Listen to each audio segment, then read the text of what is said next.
అందరికీ నమస్కారం అండి. అమరావతి రాజధానిలో ఏదైతే రైతు సోదరులు ఆ రోజు ల్యాండ్ 34,000 ఎకరాలని గవర్నర్ ముఖ్యమంత్రి గారి మీద నమ్మకంతో ఇవ్వటం జరిగింది. వాళ్ళకి తిరిగి రిటర్నబుల్ ప్లాట్స్ ఇచ్చాము. తర్వాత స్టోన్స్ కూడా నాటాము. అయితే అవన్నీ కూడా గత 5 సంవత్సరాలు జరిగిన అనేక ప్రభుత్వం యొక్క అంటే వాళ్ళ పాలసీ అంటే 3 ముక్కలు ఆట ఆడి అదని ఇదని చేసి నానా గందరగోళం చేశారు. అయితే ఈ ప్రభుత్వం వచ్చిన తర్వాత అనేక సమస్యలు ఉంటే ఆ సమస్యలన్నీ సాల్వ్ చేస్తూ వచ్చాం. అయితే కొన్ని సోషల్ మీడియాలో అక్కడక్కడ ఎవరికి ఇష్టం వచ్చినట్టు వాళ్ళు యాక్చువల్గా సోషల్ మీడియాలో పెడుతున్నారు. ఇది కరెక్ట్ కాదు. ఇప్పుడు ప్లాట్స్కి సంబంధించి ఎవరైతే భూమి ఇచ్చారో వాళ్ళకి తిరిగి ప్లాట్స్ ఇస్తామని చెప్పాం. అది తీసుకుంటే యాక్చువల్గా ఎలక్షన్స్కి అంటే 2014-19లోనే 2014 ఉన్నప్పుడే 29,915 మంది యూనిక్ ఫార్మర్స్కి 34,233 ఎకరాలు ల్యాండ్ యాక్చువల్గా ఇచ్చేయటం జరిగింది. ప్లాట్స్ వాళ్ళకి ఇచ్చేయడం జరిగింది. 825 మంది ఫార్మర్స్కి 677 ఎకరాలు యాక్చువల్గా వాళ్ళకి ఇచ్చేయడం జరిగింది. ఈ గవర్నమెంట్ వచ్చిన తర్వాత అదేవిధంగా బ్యాలెన్స్ ఈ రోజుకున్న బ్యాలెన్స్ ఏంటంటే 991 మంది రైతులకి 717 ఎకరాలకు సంబంధించి వాళ్ళకి యాక్చువల్గా ప్లాట్స్ ఇవ్వాలి. సో మొత్తం 34,911 ఎకరాలు, దానికి గాను ఇవ్వాల్సింది 719 ఎకరాలు. అది కూడా ఎందుకు డిలే అవుతుందంటే దానికి అనాలిసిస్ చేసాం. 4-5 సార్లు వాళ్ళకి ఫోన్లు చేసి డేటా కూడా తీసుకుంటే మెయిన్గా ఉండవెల్లి విలేజ్లో ఈ మధ్య రీసెంట్గా ఇచ్చారు. ఈ ప్రభుత్వం వచ్చిన తర్వాత 301 ఎకరా 430 మందికి ఇవ్వాలి. అంతకుముందు అక్కడ లేఅవుట్ లేదు. లేఅవుట్ డిజైన్ చేసి నోటిఫై చేస్తున్నాం. నోటిఫై చేసిన తర్వాత ఒక 30 డేస్ వాళ్ళ దగ్గర నుంచి ఏదన్నా అబ్జెక్షన్స్ ఉంటే అవన్నీ తీసుకొని ఫైనలైజ్ చేయాలి. అది ఫైనలైజ్ చేసి ఆ 301 ఎకరా 430 మందికి ఇవ్వబడుతుంది. అదేవిధంగా కోర్టు కేసెస్ లిటిగేషన్స్ అన్నదమ్ముల మధ్య వాళ్ళ మధ్య కోర్టు కేసెస్లో ఒక 47 మందికి 84 ఎకరాలు ఉంది. అదేవిధంగా పిఓటి అంటే ఇప్పుడు యాక్చువల్గా జిఓఎంలో డిస్కస్ చేస్తున్నారు. అది కానీ ఫైనల్ అయిపోతే 34 మందికి 37.83 ఎకరాలకి వాళ్ళకి ప్లాట్ ఇవ్వబడుతుంది. అదేవిధంగా ప్రాసెస్లో అంటే ఇమీడియట్గా లాటరీ ఇచ్చేదానికి 99 మందికి 84.38 ఎకరాలు ఉంది. అది కాకుండా లంకా ల్యాండ్స్ దాని యొక్క హిస్టరీ 218 మందికి 166 ఎకరాలు ఉంది. దీని మీద యాక్చువల్గా ఒక అడిషనల్ కమిషనర్ స్పెషల్గా వచ్చేస్తున్నారు. ప్రతిరోజు 60 నుంచి 90 మందికి రిజిస్ట్రేషన్ జరుగుతున్నాయి. 60 నుంచి 90 ప్లాట్లు ప్రతిరోజు రిజిస్ట్రేషన్ జరుగుతున్నాయి. నేనైతే చాలా క్లారిటీగా అధికారులకు ఇచ్చాను. రాబోయే 4 నెలల్లో వీలైనంత మ్యాక్సిమం ఈ 991 మంది రైతులు ఏదైతే 717 ఎకరాలు ఉందో దానికి సంబంధించి ప్లాట్లు అలాట్ చేసేమని రాబోయే 4 నెలలు అలాట్ చేస్తారు. దీని మీద అవాస్తవాలు బయట ఏదంటే చెప్పొద్దని నేను రిక్వెస్ట్ చేస్తున్నాను. తర్వాత ప్లాట్లు అలాట్ చేసిన తర్వాత వాళ్ళు రిజిస్ట్రేషన్ చేసుకోవాలి. రిజిస్ట్రేషన్ సమస్య తీసుకుంటే మొత్తం 29,330 మంది యూనిక్ ఫార్మర్స్ తీసుకుంటే వాళ్ళకి ఇచ్చిన ప్లాట్లు 69,421 వాళ్ళకి ఇచ్చినవి. 2014-19లోనే ఈ 69,421 ప్లాట్లలో 62,715 రిజిస్ట్రేషన్ చేసాం. మళ్ళీ ఎన్డీఏ ప్రభుత్వం వచ్చిన తర్వాత 6,703 రిజిస్ట్రేషన్ చేసాం. అయితే ఇంకా చేయాల్సింది 2,501 మంది రైతులకి 8,441 ప్లాట్లు రిజిస్ట్రేషన్ చేయాలి.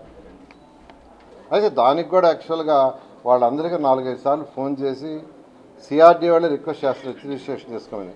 అయితే దాంట్లో కూడా వచ్చింది ఏంటంటే కోర్టు కేసులు అంటే వాళ్ళ మధ్య ఉన్న కోర్టు కేసుల వల్ల ఒక 70 మంది ఫార్మర్స్ది 312 ప్లాట్స్ పెండింగ్లో ఉన్నాయి. అదేవిధంగా ల్యాండ్ అక్విజిషన్ పెండింగ్లో 254 యొక్క ఫార్మర్సు 1170 ఎకరాలు పెండింగ్ ఉంది. అంటే యాక్చువల్గా ప్లాట్లు అలాట్ చేసాము, అక్కడ ల్యాండ్ ఓనర్స్ ఒక 5 సెంట్లు 10 సెంట్లు 20 సెంట్లు పెండింగ్ ఉన్నాయి. దాన్ని కూడా డిస్కస్ చేస్తున్నాం. వాళ్ళు ఇస్తే సరే, ఇవ్వకుంటే ల్యాండ్ అక్విజిషన్ చేసిస్తాం. లేదు వాళ్ళు ప్లాట్ మార్చుకుంటామంటే వేరే ప్లాట్ కూడా అలాట్ చేస్తామని వాడికి ఇన్ఫార్మ్ జరిగింది. ఎక్కువ మంది ఏంటంటే మాకు ఇది ప్లాట్ బాగా నచ్చింది, ఇదే ఉంచండి, మీరు ఆ రైతుల దగ్గర ల్యాండ్ తీసుకున్న తర్వాత రిజిస్టర్ చేయమన్నారు. అందువల్ల అవి ఆగున్నాయి.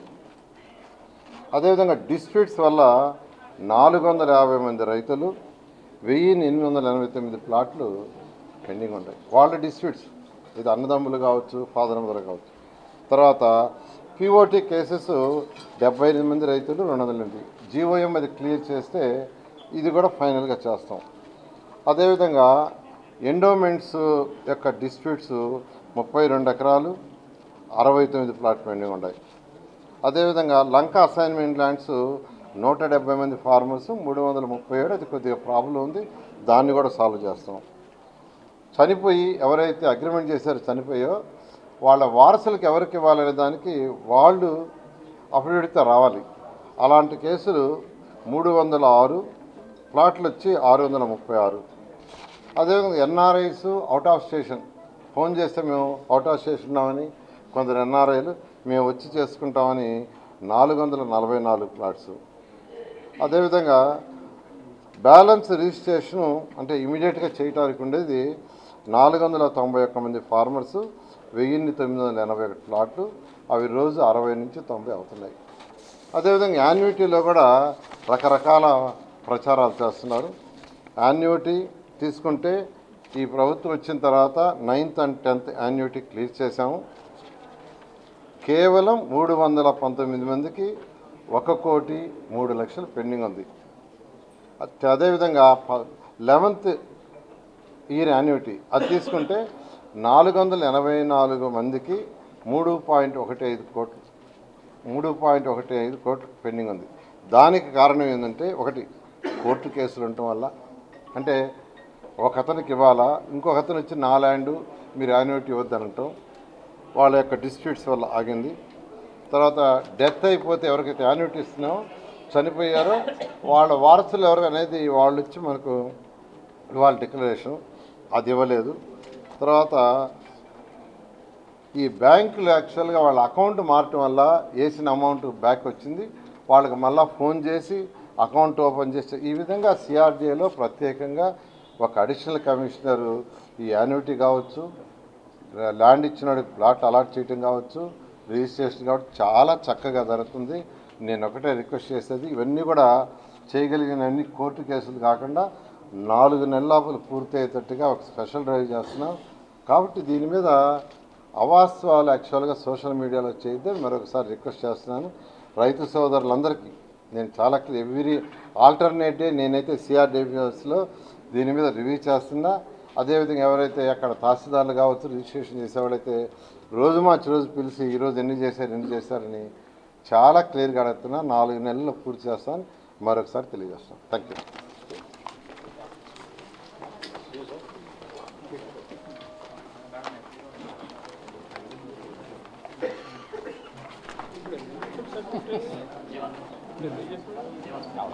ఏదైతే రాత్రి నర్సాపురం ప్రాంతంలో తీరం దాటినటువంటి తుఫానుకి సంబంధించి గత 4-5 రోజులుగా ముఖ్యమంత్రి చంద్రబాబు నాయుడు గారు రియల్ టైం గవర్నెన్స్ ద్వారా ఎప్పటికప్పుడు రివ్యూ చేస్తూ ప్రతి డిపార్ట్మెంట్ని కూడా, అందులో పర్టికులర్గా మా ఇరిగేషన్కి సంబంధించి ఏవైతే ప్రాజెక్టులు ఏవైతే ఉన్నాయో, రిజర్వాయర్స్ ఏవైతే ఉన్నాయో వాటికి సంబంధించినటువంటి అవుట్ఫ్లో ఎంత ఇస్తున్నారు, ఇన్ఫ్లో ఎంత వస్తుంది, ఏ రకంగా రిజర్వ్ చేసుకోవాలనేటువంటి దాని మీద ఆయన ఇచ్చినటువంటి డైరెక్షన్స్ కానీ, అదేవిధంగా ఏదైతే మైనర్ ట్యాంక్స్ ఏదైతే చెరువులు ఏవైతే ఉన్నాయో, మరి ఒక చెరువుకు గండి పడితే అవన్నీ కూడా గొలుసు కొట్టు చెరువులు కాబట్టి మరి వరుసగా ఆ యొక్క ఎక్కడైతే చెరువులకి బండు వీక్గా ఉంటుందో వాటిని కూడా ఐడెంటిఫై చేసి వాటిని ముందుగా వారిని పంపించి అక్కడే మరి ఆ శాండ్ బ్యాగ్స్ ఇవన్నీ కూడా ప్రిపేర్ చేసుకోవడం, అంటే ఇట్లాంటి జాగ్రత్తలు తీసుకోవడం. వాటితో పాటుగా పర్టికులర్గా ఏదైతే కెనాల్స్ కానీ డ్రైన్స్ కానీ ఏవైతే ఉన్నాయో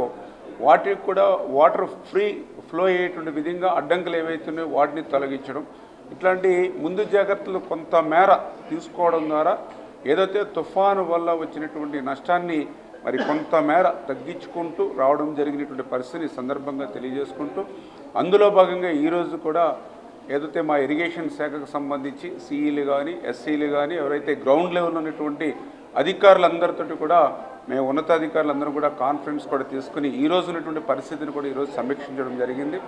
అందులో ముఖ్యంగా ఏదైతే గుండ్లకమ్మ ప్రాజెక్ట్ ఏదైతే ఉందో ఆ గుండ్లకమ్మ ప్రాజెక్టుకి మరి ఉదయం 50,000 క్యూసెక్లు, మధ్యాహ్నానికి 70,000 క్యూసెక్లు, సాయంత్రం చూస్తే దగ్గర దగ్గర 1,10,000, 1,20,000 క్యూసెక్ల వరకు కూడా గుండ్లకమ్మకి వరద వచ్చేటువంటి పరిస్థితి ఉండడంతో మరి ఎప్పటికప్పుడు వాటర్ మేనేజ్మెంట్లో భాగంగా మరి మధ్యాహ్నం 70,000 క్యూసెక్లు, అదేవిధంగా ఇప్పుడు 1,00,000 క్యూసెక్లు ఆ యొక్క గుండ్లకమ్మకి మరి అవుట్ఫ్లో వదులుతున్నాం. దీని ద్వారా కింది గ్రామాలు కూడా అలర్ట్ చేసేటువంటి విధంగా ఇప్పుడే ప్రకాశం జిల్లా కలెక్టరు, అదేవిధంగా బాపట్ల జిల్లా కలెక్టర్స్ తోటి కూడా మాట్లాడి ముందస్తు చర్యలు క్రింది గ్రామాలకన్నిటికీ కూడా అలర్ట్ చేయమని చెప్పేసి కూడా వాళ్ళకు కూడా చెప్పాం. అదేవిధంగా జిల్లా మంత్రి రవికుమార్ గారికి వీళ్ళు కూడా చెప్పడం జరిగిందని చెప్పి తెలియజేసుకుంటూ, దయవుంచి ఆ గుండ్లకమ్మకు సంబంధించినటువంటి పరిసర క్రింది స్థాయి గ్రామాలందరూ కూడా అప్రమత్తంగా ఉండాలని చెప్పేసి కూడా మీ ద్వారా కోరుకుంటూ, అదేవిధంగా ఏదైతే ఈ యొక్క వెలుగొండకి సంబంధించినటువంటి ఆ ఫీడర్ కెనాల్ ఏదైతే ఉందో ఆ ఫీడర్ కెనాల్ కూడా మరి రాత్రి కురిసినటువంటి అధిక వర్షాలతోటి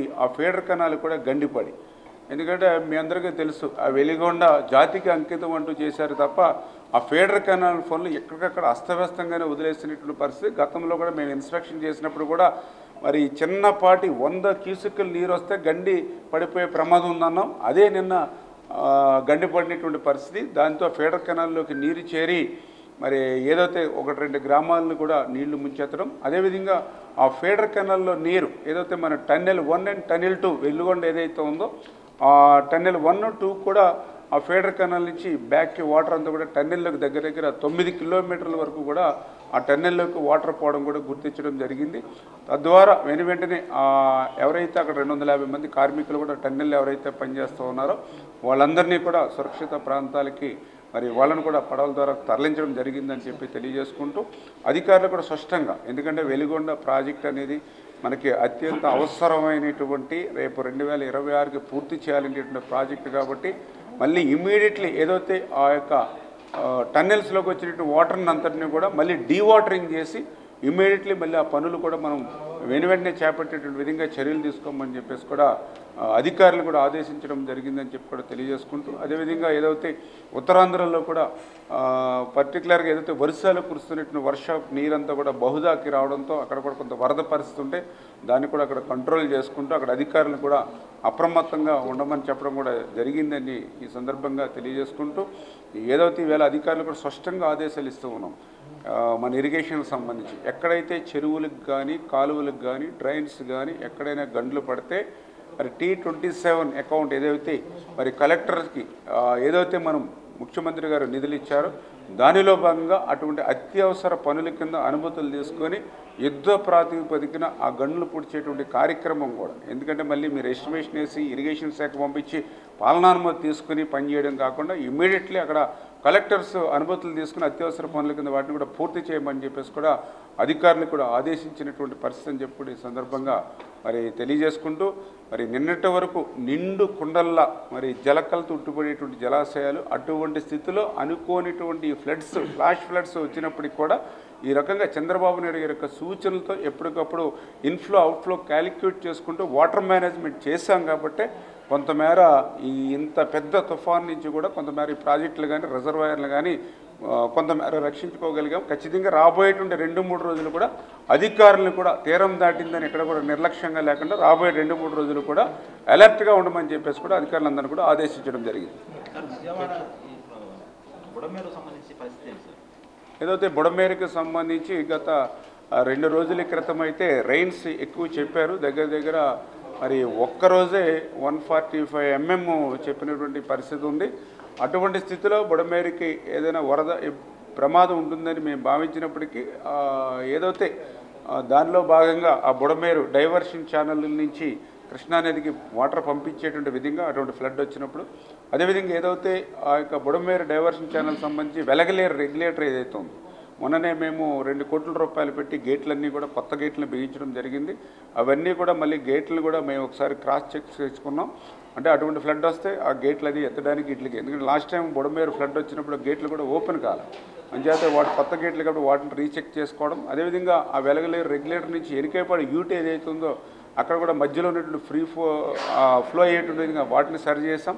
అదేవిధంగా ఏదైతే ఇనుకేపాడు యూటీ దగ్గర నుంచి గుడివాడ కొల్లేరు వరకు కూడా మనం డీసిల్టింగ్ చేసాం. అంచేత కొంతమేర బుడమేరికి ఫ్లడ్ వచ్చినా ఇబ్బందులు లేకుండా 24 hours అబ్జర్వ్ చేయమని మేము అనుకున్నాం. కానీ అదృష్టవశాత్తు ఆ రైన్ఫాల్ అంత లేనిటువంటి స్థితిలో బుడమేరికి ఎటువంటి ప్రమాదం లేనిటువంటి పరిస్థితి. చేత ప్రజలందరూ కూడా ఎటువంటి భయం ఆందోళన లేకుండా నిశ్చింతగా బుడమేరు పట్ల ఉండొచ్చు అని చెప్పి కూడా మీ ద్వారా కూడా మరి సోషల్ మీడియా అంటే మేము చెప్తూ ఉన్నాం కదా, ఈరోజు ఏదైతే ఈ యొక్క పేటీఎం బ్యాచ్, ఎందుకంటే ఈరోజు ఉన్నటువంటి వైఎస్ఆర్సీపీ పార్టీ ఇప్పుడు ఈరోజు కూడా ఇంత పెద్ద ఎత్తున తుఫాన్ వచ్చింది. క్రింది స్థాయి నుంచి పై స్థాయి అధికారి దగ్గర నుంచి పై స్థాయి నుంచి కింద స్థాయి ప్రజాప్రతినిధి వరకు ఎవరైతే నిర్వాసితులు ఉన్నారో లేకపోతే ఎవరైతే బాధితులు ఉన్నారో వాళ్ళని ఆదుకోవడానికి ప్రయత్నం చేస్తూ ఉన్నాం.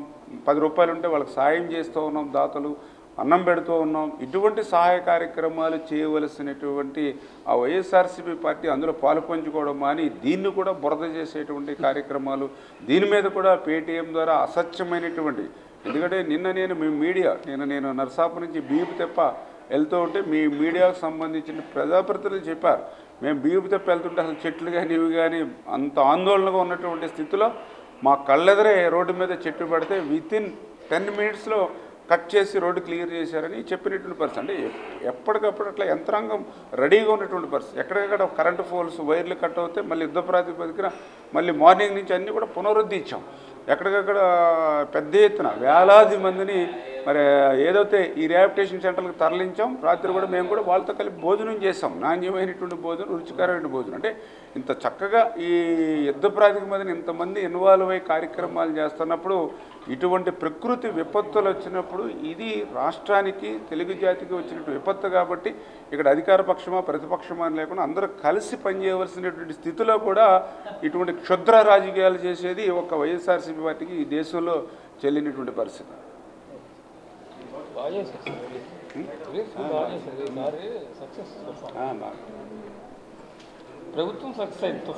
అశాస్త్రీయంగా రీఆర్గనైజ్ జరిగిందో ఈ రాష్ట్రంలో క్షేత్రస్థాయిలో ఏమి కూడా కనుక్కోకుండా అధ్యయనం చేయకుండా వారికి అంటే రాజకీయంగా అప్పుడున్న నాయకుల యొక్క వెసులుబాటు కోసం చేసుకున్న రీఆర్గనైజేషన్ అనేది చాలా పరిపాలనకి ఇబ్బందికరమైనటువంటి పరిస్థితి మనం 2024లో మనం ప్రజల్లోకి వెళ్ళినప్పుడు తెలిసింది. దాన్ని ఉద్దేశించి అప్పుడే గౌరవ ముఖ్యమంత్రి గారు చంద్రబాబు నాయుడు గారు అలాగే ముఖ్యమంత్రి గారు పవన్ కళ్యాణ్ గారు వారి యొక్క యాత్రల్లో ప్రజలకు హామీ ఇచ్చారు. పరిపాలన సౌలభ్యం ఉండే విధంగా అలాగే అధికారులు అందుబాటులో ఉండే విధంగా ఒక సుపరిపాలన ఇచ్చే దిశగా ఈ యొక్క కూటమి ప్రభుత్వం ఉంటుందని చెప్పారు. దాంట్లో భాగంగా ఈ యొక్క రీఆర్గనైజేషన్ మీద ఒక జీవోం వేశారు.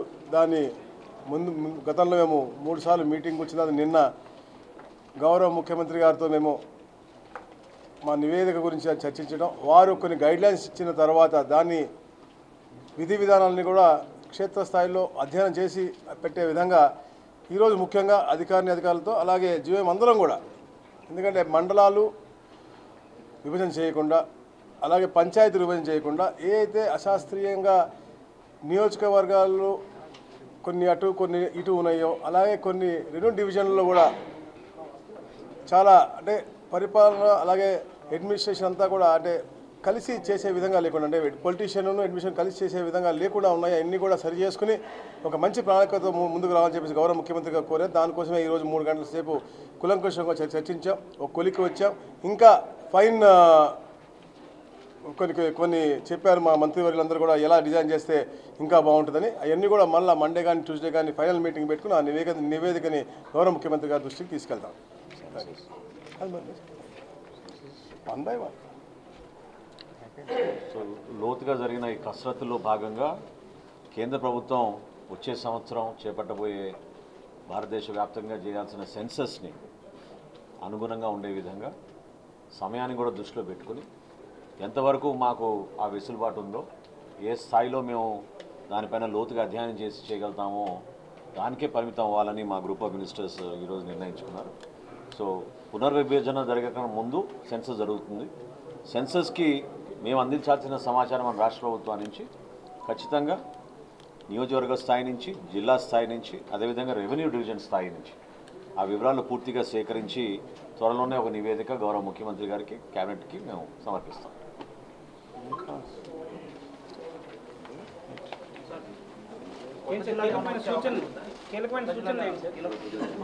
అంటే కీలకమైన సూచనలు ఏమిటంటే ముఖ్యంగా ఒక్కొక్క నియోజకవర్గం ఉందనుకోండి, అది ఎక్కువ డివిజన్లకు వెళ్లకుండా మ్యాక్సిమంగా పూర్తి నియోజకవర్గం ఒకే డివిజన్లో ఉండే విధంగా, ఇప్పుడు ఎగ్జాంపుల్ ఉదయగిరి నియోజకవర్గం ఉందనుకోండి, ఆ కాన్స్టిట్యున్సీలో ఉన్నటువంటి 8 మండలాలు, 2 మండలాలు ఒక ఆర్డీఓ డివిజన్కి వెళ్తుంది, 2 మండలాలు ఇంకో డివిజన్కి వెళ్తుంది, 4 మండలాలు ఇంకో డివిజన్ వెళ్తుంది. అలా వెళ్లకుండా అన్నీ కూడా ఒక హెడ్ కింద వచ్చే విధంగా, ఒక డివిజన్ కింద వచ్చే విధంగా అట్లా మేము మొత్తం కూడా అన్ని 77 డివిజన్లు కూడా అధ్యయనం చేసి ఎక్కడ ఇబ్బంది లేకుండా ఒక డివిజన్ కింద వచ్చే విధంగా, అంటే 2 కాన్స్టిట్యున్సీ అవ్వచ్చు, 3 కాన్స్టిట్యున్సీ అవ్వచ్చు, అవి మాత్రం తప్పకుండా పరిపాలన సౌలభ్యం ఉండే విధంగా ఈ తీసుకున్నాం.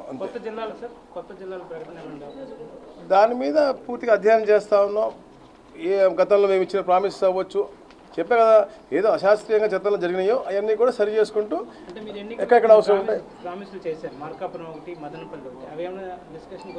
డెఫినెట్లీ అన్నీ డిస్కస్ చేస్తాం. దాంతోపాటు ఇంకొకటి కూడా అడిషన్ కూడా రావచ్చు, దాని గురించి అన్నీ డిస్కస్ చేస్తాం. సమయం వచ్చినప్పుడు తప్పకుండా గౌరవ ముఖ్యమంత్రి గారి ద్వారా మీకు వస్తాయి. ప్రస్తుతానికి అయితే ఏం లేవు. సబ్జెక్ట్ వేరే ఉండాలి.